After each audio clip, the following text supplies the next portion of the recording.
nabuang na gyud ni si Trillanes. Paipa-interview diri sa DCMM, no? Buang na gyud ni ngano. Naana pud siya gipakita, naana pud siya giingon nga kuno naa daw mansyon si Senator Bongo didto sa Alabang, no mga kabayan. So kani maoning video ha nga pagpangatik kining ni Trillanes, no?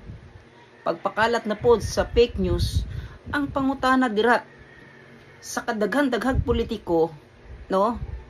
Nganong kining si Trilling lang ang usa sa mga tao, no?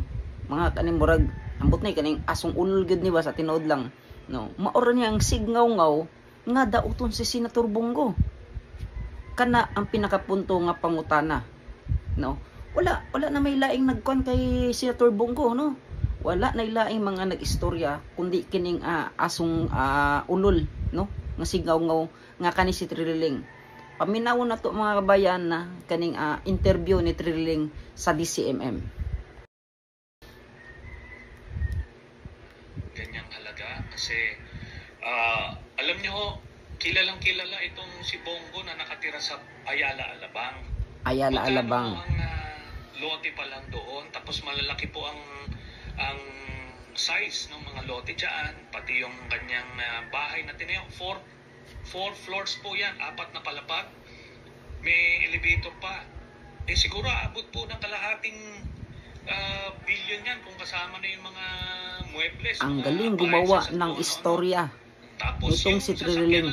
Pag nakita nyo, alam nyo naman ng mga kasama natin sa media, sa Senado, yung sinasakyan ng mga auto ni Bongo, galing gumawa ng istorya mo, Trilling, ha? Higit 10 kaya pa lang, merong mga backup vehicles pa, tas hindi ho nagpepermiyan sa isang kotse, nagpapalit-palit yan. Tignan nyo lang ho yung nasa garahe niya sa bahay niya. Talagang doon pa lang ho siguro abot na ng 200 milyon sa kotse pa lang.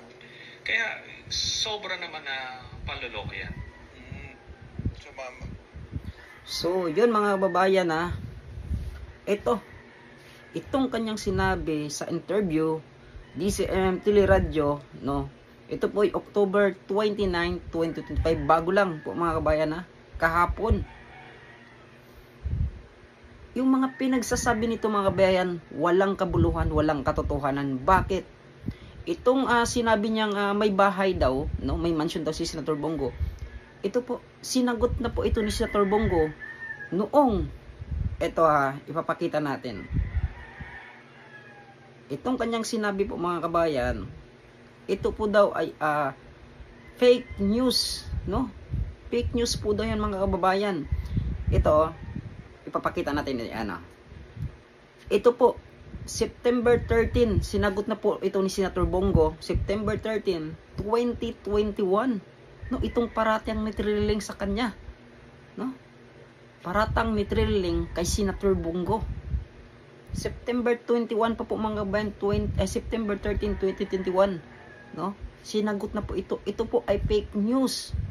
Talagang kahul ng kahul tong si Trilling mga kabayan para lang po, no? No?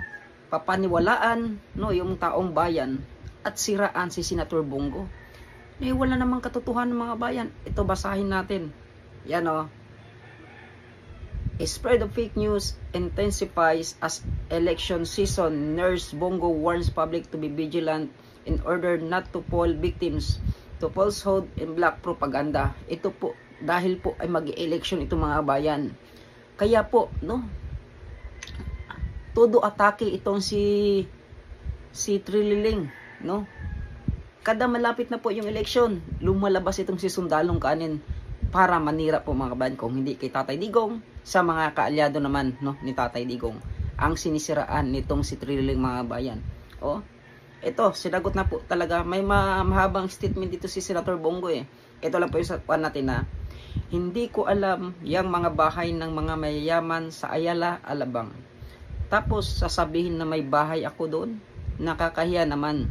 Sa tunay na may-ari ng bahay, kung gusto ninyong ipilit sa akin yan, sige, patunayan ninyo at inyo na yan. Trilling, sa'yo na yan daw, no?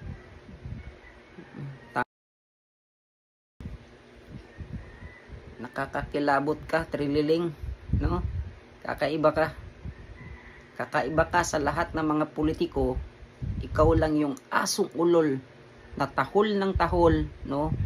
Para siraan si Senator Bongo at mga kaalyado, no? Ni Tatay Digong. Kakaiba ka, Trililing, no? Sa totoo lang. So yun mga babayan, na yung sinabi na to ni Trililing is isa pong fake news.